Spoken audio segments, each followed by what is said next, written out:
Thanks ತುಂಬ thanks. ನನ್ನ channel monetize ಆಯಿತು, ನನಗೆ ಇನ್ಕಮ್ ಬರೋಕ್ಕೂ ಶುರು ಆಯಿತು. ನಮಸ್ಕಾರ, ನಾನು Raghavendra Prasad. Welcome to RP music channel. ನಿಮಗೊಂದು ವಿಷಯ ಗೊತ್ತಾ? ಯೂಟ್ಯೂಬ್ ಚಾನಲ್ಸ್ ಎಷ್ಟಿದೆ ಅಂತಂದರೆ ಮಿಲಿಯನ್ ಗಟ್ಟಲೆ ಇದೆ. ಆದರೆ 1% ಮಾತ್ರನೇ ಸಕ್ಸಸ್ಫುಲ್ ಯೂಟ್ಯೂಬರ್ಸ್ ಆಗಿರೋದು. 99% ಜನಕ್ಕೆ ಚಾನಲ್ ಮಾನಿಟೈಸೇ ಆಗೋದಿಲ್ಲ. ಮಾನಿಟೈಸ್ ಅಂದರೆ ಏನು? ನಮ್ಮ ಚಾನಲ್ನಲ್ಲಿ 1,000 ಸಬ್ಸ್ಕ್ರೈಬರ್ಸ್ ಇರಬೇಕು ಮತ್ತು 4,000 ವಾಚ್ ಅವರ್ಸ್ ಆಗಿರಬೇಕು. ನಾನು 2026ನೇ ವರ್ಷಕ್ಕೆ ಒಂದು ಚಾಲೆಂಜ್ ಹಾಕ್ಕೊಂಡಿದ್ದೆ. ನಾನು 6 ತಿಂಗಳಲ್ಲಿ ನನ್ನ ಚಾನಲ್ನ ನಾನು ಮಾನಿಟೈಸ್ ಮಾಡ್ಕೋಬೇಕು ಅಂತ. ಅದಕ್ಕೋಸ್ಕರ ನಾನು 100 ವಿಡಿಯೋಗಳನ್ನು ಅಪ್ಲೋಡ್ ಮಾಡ್ತೀನಿ ಅಂತ ಅಂದ್ಕೊಂಡಿದ್ದೆ. ನಾನು ಜನವರಿ 1ನೇ ತಾರೀಕಿಂದ ವಿಡಿಯೋಗಳನ್ನ ಹಾಕಕ್ಕೆ ಶುರು ಮಾಡಿದೆ. ಕರೆಕ್ಟಾಗಿ ಜೂನ್ 30ನೇ ತಾರೀಕು ನನಗೆ ಮಾನಿಟೈಸ್ ಆಯಿತು. ನನ್ನ ಚಾನಲ್ ಮಾನಿಟೈಸ್ ಆಗೋಕ್ಕೆ ಏನೇನು ಕಾರಣ ಅನ್ನೋದನ್ನು ಇವತ್ತು ನಿಮ್ಮ ಹತ್ರ ಹಂಚ್ಕೊಳ್ತೀನಿ. ನಾನು ಒಂದು ವಿಡಿಯೋನ ಅಪ್ಲೋಡ್ ಮಾಡ್ತೀನಿ, ಆದರೆ ಅದು ಜನಗಳಿಗೆ ಇಷ್ಟನೇ ಆಗೋದಿಲ್ಲ.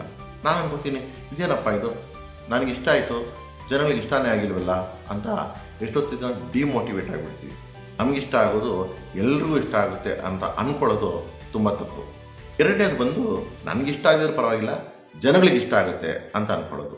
ಅಂದರೆ ನಾವೊಂದಷ್ಟು ವಿಡಿಯೋಸ್ ನೋಡೋದು, ಈ ವಿಡಿಯೋಸ್ ಚೆನ್ನಾಗಿ ಹೋಗ್ತಾ ಇದೆ ಅಂದ್ಬಿಟ್ಟು ಅದನ್ನೇ ಹಾಗೆ ಮಾಡಿಬಿಡೋದು.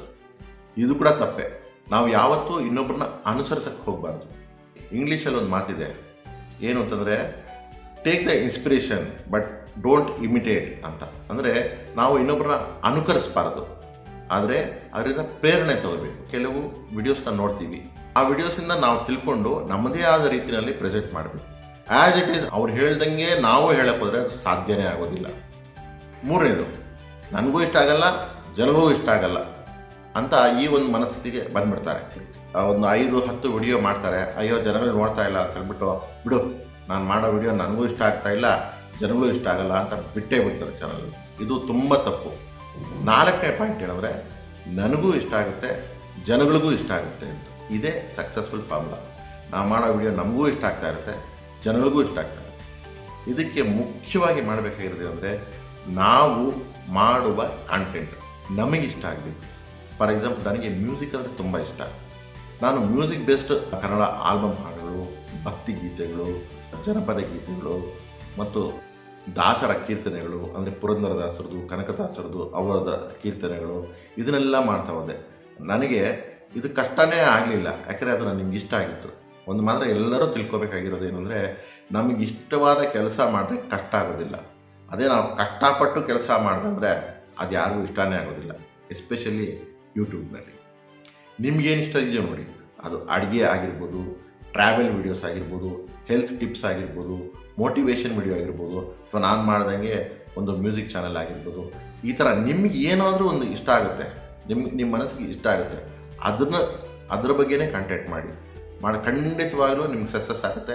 ಒಂದಲ್ಲ ಒಂದು ದಿವಸ ನಿಮ್ಮ ಚಾನಲ್ ಕೂಡ ಮಾನಿಟೈಸ್ ಆಗಿ, ಇವತ್ತು ನಾನು ಹೇಗೆ ವಿಡಿಯೋ ಮಾಡ್ತಿದ್ದೀನೋ ನೀವು ಕೂಡ ಹಾಗೆ ಮಾಡ್ತೀರಾ. ಕೆಲವು ಟಿಪ್ಸ್ನ ನಾನು ನಿಮ್ಗೆ ಕೊಡ್ತೀನಿ. ಏನಂದರೆ, ನಂಬರ್ 1 ಕನ್ಸಿಸ್ಟೆನ್ಸಿ ಅಂದರೆ ನೀವು ರೆಗ್ಯುಲರಾಗಿ ವಿಡಿಯೋ ಹಾಕಬೇಕು. ಅದು ವ್ಯೂಸ್ ಕಮ್ಮಿ ಬರಲಿ ಜಾಸ್ತಿ ಬರಲಿ ಅಲ್ಲ, 50 ವಿಡಿಯೋಗಳು ಮಾಡ್ತೀನಿ, ಕರೆಕ್ಟಾಗಿ ಮಾಡ್ತೀನಿ, ಸಿನ್ಸಿಯರಾಗಿ ಮಾಡ್ತೀನಿ ಅಂತ ನೀವು ಮಾಡ್ತಾ ಇರಿ. ಖಂಡಿತವಾಗಲೂ ನಿಮಗೆ ಅದರದ್ದು ರಿಸಲ್ಟ್ ಬಂದೇ ಬರುತ್ತೆ. ನಂಬರ್ 2, ನಿಮ್ಮ ನಿಚ್ಚೆ ಅಂತ ಹೇಳ್ತೀವಿ ನಾವು. ಅಂದರೆ ನಿಮ್ಮ ಚಾನಲ್ ಹೆಸರು ನೀವು ಮಾಡುವ ಕಂಟೆಂಟಿಗೆ ಕರೆಕ್ಟಾಗಿರಬೇಕು. ನಾನು ಏನೋ ಒಂದು ಹೆಸರಿಟ್ಬಿಟ್ಟು ಮತ್ತಿನ್ನೇನೋ ವಿಡಿಯೋ ಮಾಡಿದ್ರೆ ಖಂಡಿತವಾಗ್ಲೂ ಆಗೋದಿಲ್ಲ. ನಮಗೆ ತಾಳ್ಮೆ ಇರಬೇಕು. ಏನೋ ಇವತ್ತು ವಿಡಿಯೋ ಹಾಕ್ಬಿಡ್ತೀವಿ, ನಾಳೆಯಿಂದನೇ ವ್ಯೂಸ್ ಸ್ಟಾರ್ಟ್ ಆಗಿಬಿಡುತ್ತೆ ಅಂದರೆ ಖಂಡಿತ ಇಲ್ಲ. ಕನ್ಸಿಸ್ಟೆನ್ಸಿ, ನಾವು ಒಂದು ವಿಡಿಯೋ ಹಾಕಿ ವ್ಯೂಸ್ ಎಷ್ಟು ಬರ್ತಾ ಇದೆ ಅಂತ ಯಾವಾಗಲೂ ನೋಡ್ತಾ ಇರಬಾರ್ದು. ದಿನಕ್ಕೆ ಒಂದು ವಿಡಿಯೋ ಅಥವಾ ವಾರಕ್ಕೆ ಅಟ್ಲೀಸ್ಟ್ ಒಂದು 3 ವಿಡಿಯೋ ನಾವು ಕನ್ಸಿಸ್ಟೆಂಟಾಗಿ ಅಪ್ಲೋಡ್ ಮಾಡ್ತಾ ಇರಬೇಕು. ವ್ಯೂಸು ಎಷ್ಟನ್ನ ಬರಲಿ, ಒಂದು ವಿಡಿಯೋಗೆ 10 ವ್ಯೂ ಬರ್ಬೋದು, 20 ವ್ಯೂ ಬರ್ಬೋದು, ಕೆಲವಕ್ಕೆ 1000 ಬರ್ಬೋದು, ಕೆಲವಕ್ಕೆ 1,00,000 ಬಂದ್ಬಿಡ್ಬೋದು.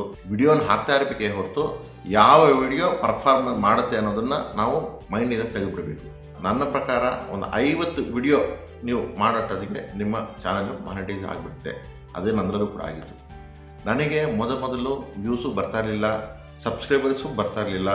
ನಾನೇ ಹೋಗಿ ನಮ್ಮ ಫ್ರೆಂಡ್ಸ್ನ, ನಮ್ಮ ರಿಲೇಟಿವ್ಸ್ನ ಎಲ್ಲ ಕೇಳ್ಕೊಳ್ತಾ ಇದ್ದೆ, ನೀವು ಪ್ಲೀಸ್ ಸಬ್ಸ್ಕ್ರೈಬ್ ಆಗಿ, ನೋಡಿ, ಶೇರ್ ಮಾಡಿ ಅಂತ. ಅವರು ಹೌದು ಮಾಡ್ತೀನಿ ಅಂದರು. ಆದರೆ ಇಲ್ಲಿ ಏನಾಗುತ್ತೆ ಅಂದರೆ, ನನಗಿಷ್ಟ ಆಗೋ ಸಬ್ಜೆಕ್ಟು ಅವ್ರಿಗೆ ಇಷ್ಟ ಆಗುತ್ತೆ ಅಂತ ಇಲ್ಲ. ನನ್ನ ಬಲವಂತಿಕೆ ನೋಡ್ತಾ ಇದ್ರು, ಆದರೆ ಫುಲ್ ವಿಡಿಯೋ ನೋಡ್ತಾ ಇರಲಿಲ್ಲ. ಅದೇ ರೀತಿ ಸಬ್ಸ್ಕ್ರೈಬ್ ಆಗಿಬಿಡ್ತಾಯಿದ್ರು. ನಿಮ್ಗೆ ಒಂದು ಮಾತು ಹೇಳ್ತೀನಿ, ನನ್ನ ರಿಲೇಟಿವ್ಸು, ನನ್ನ ಫ್ರೆಂಡ್ಸು ಎಲ್ಲ ಸೇರಿ 50 ಸಬ್ಸ್ಕ್ರೈಬರ್ಸ್ ಕೂಡ ನನ್ನ ಕೈಲಿ ಮಾಡೋಕ್ಕಾಗಲಿಲ್ಲ. ಆಮೇಲೆ ನನ್ನ ವಿಡಿಯೋಗಳಿಂದನೇ ಸಬ್ಸ್ಕ್ರೈಬರ್ ಬಂದರು. ಎಷ್ಟೋ ಜನ ನಮಗೆ ಗೊತ್ತಿಲ್ಲದೆ ಇರೋರು, ನಮಗೆ ಗೊತ್ತಿಲ್ಲದೆ ಇರೋರು ಎಷ್ಟೋ ಜನ ನಮ್ಮ ವಿಡಿಯೋ ನೋಡ್ತಾರೆ, ವ್ಯೂಸು ಜಾಸ್ತಿ ಆಗುತ್ತೆ, ಸಬ್ಸ್ಕ್ರೈಬರ್ ಜಾಸ್ತಿ ಆಗ್ತಾರೆ, ನಮಗೆ ಒಂದಲ್ಲ ಒಂದು ದಿವಸ ಮಾನಿಟೈಸ್ ಆಗುತ್ತೆ. ಇದೇ ನನ್ನ ಎಕ್ಸ್ಪೀರಿಯನ್ಸ್. ಮುಂದಿನ ವಿಡಿಯೋದಲ್ಲಿ ನಾನು ಹೇಗೆ ಹಾಡನ್ನು ಮಾಡ್ತೀನಿ, ಅದರಿಂದ ಹೇಗೆ ಇನ್ಕಮ್ ಜನ್ರೇಟ್ ಮಾಡ್ತೀನಿ ಅನ್ನೋದನ್ನು ನಿಮ್ಗೆ ಹೇಳ್ತೀನಿ. ಇಷ್ಟೊತ್ತು ಈ ವಿಡಿಯೋ ನೋಡೋದಕ್ಕೆ ನಿಮಗೆಲ್ಲ ಧನ್ಯವಾದಗಳು. ನಿಮಗೆ ಈ ವಿಡಿಯೋ ಇಷ್ಟ ಆದರೆ ದಯವಿಟ್ಟು ಒಂದು ಲೈಕ್ ಮಾಡಿ, ಶೇರ್ ಮಾಡಿ ಮತ್ತು ಸಬ್ಸ್ಕ್ರೈಬ್ ಆಗಿಲ್ಲ ಅಂದರೆ ಸಬ್ಸ್ಕ್ರೈಬ್ ಆಗಿ. ನಮಸ್ಕಾರ.